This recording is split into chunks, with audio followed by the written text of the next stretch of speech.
For the best part of the last 5 years, I've been using AirPods as my primary go-to wireless audio for when I'm out and about, washing the car, or if I just want a quick, hassle-free listening experience in an instant. Believe it or not, I've had the original AirPods since 2019, and only in the last few months have I upgraded to these. The new to me AirPods Pro 2. They've been out for some time now, and when I was considering buying them for a number of months, I was left questioning if I should wait until AirPods Pro 3 or just go right ahead and buy these. I think it's clear on the decision I made, but if you're currently wondering what you should do, then this is the video for you. I'm going to cover why I upgraded and the considerations I made, if I regret the decision after a few months of use, my thoughts on the product, and why I believe you shouldn't wait until the next AirPods are released. There are a couple of reasons why it took me so long to upgrade from my original AirPods to these.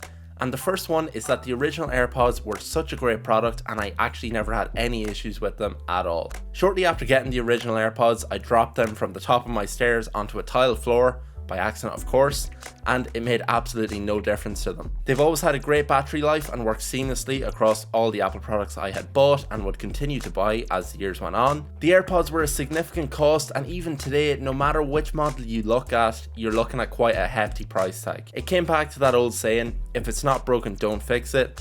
And I wasn't going to go out of my way to spend almost €300 on an item that I felt wouldn't make much difference over the ones I have right now. At least that was my thinking anyway. That brings me on to why I decided to go for them now of all times. With the new Apple events being right around the corner, they could announce new ones. Isn't this just a big waste of money? I won't lie, these are all the thoughts that were constantly going through my head for the few months before I actually took the plunge and bought these. While AirPods were my only wireless audio go-to, over the past few years I have slowly been upgrading my audio and listening experience, and unfortunately it tended to ruin going back to the original AirPods for me. I'd have a great experience listening to my studio headphones, switch back to the AirPods when I was going out to clean the car, and have a really poor experience in comparison. It wouldn't have the noise cancellation, and as a result, in a busy or loud area, I would still hear my music, but the sound was just drowned out and had no depth to it. It wasn't an enjoyable experience unless I was in a quiet area to myself. This was one of the main reasons I started to consider the AirPods Pro 2.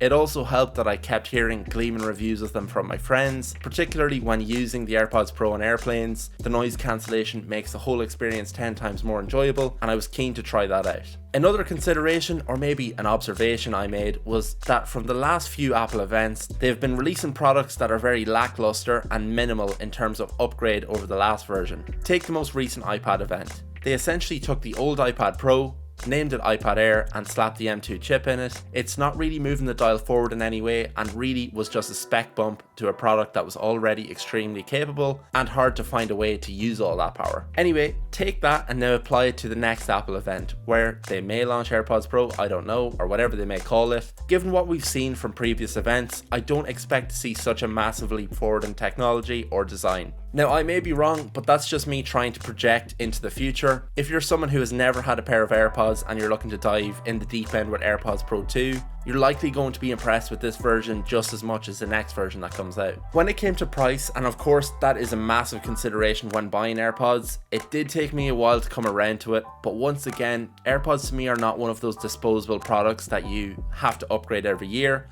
I had my original ones for 5 years, so I looked at this as kind of me investing in my listening experience, and the fact that I'll have them for years to come is worth it alone. With all of that in mind, and the fact that I was buying a MacBook at the time to help mask the still very steep price of AirPods 2, I bought them. Before we get into my thoughts on the product, do I regret it? I have to say I don't regret buying the AirPods Pro 2 at all. That said, there are a few things that I think could be done better, and potentially you might want to keep that in mind if you're looking at a pair of these for yourself. The design, as with all Apple products, is hard to fault. It feels premium, and I actually like the bigger case. It's actually easier to open and easier to find in a bag if you're rummaging around looking through your stuff. The setup from out of the box is seamless, as with all Apple products, and it prompts you to do a fit test, which is done by iOS playing some audio and essentially listening back, and that then shows gaps or a lack of tightness, and then they recommend that you change the tips. At least that's how I understand it anyway. It's similar to nearly how Sonar, they send a signal out and listen back. That brings me on to the fact that it's nice to have a load of different tips so you can find the right fit for you.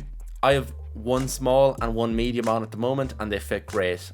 I did have to look up a video on how to take them off initially, but once you do it the first time, it's very simple. Only call out here is on the plastic ear tips is that they can be irritating at times. They may make my ear itchy, but it's not often enough to be cause for concern. I think this happened with the original AirPods for me too, and I just got used to it. I suppose it's still quite an unnatural thing for us to have these things stuck in our ears all the time, so it does make sense. The noise cancellation feature is epic, but it does take some getting used to. It's similar to how it feels when your ears are popping. That's the only way I can describe it. But then once you're in the mode, it's perfect and you can barely hear anything around you. Transparency mode is also fantastic if you're in an area where you need to talk to people and still want to have some sort of audio. The charge is decent, but it's not as good as the Gen 1s, but this is to be expected because you have that extra feature of noise cancellation and they're bigger drivers and I'm sure they use more energy. I also like the haptic controls. These also take some getting used to, but once you've gotten used to them, they are epic and they make it really easy to switch from transparency mode to the noise cancellation mode. If you've been on the fence about getting a pair for months or even since they came out,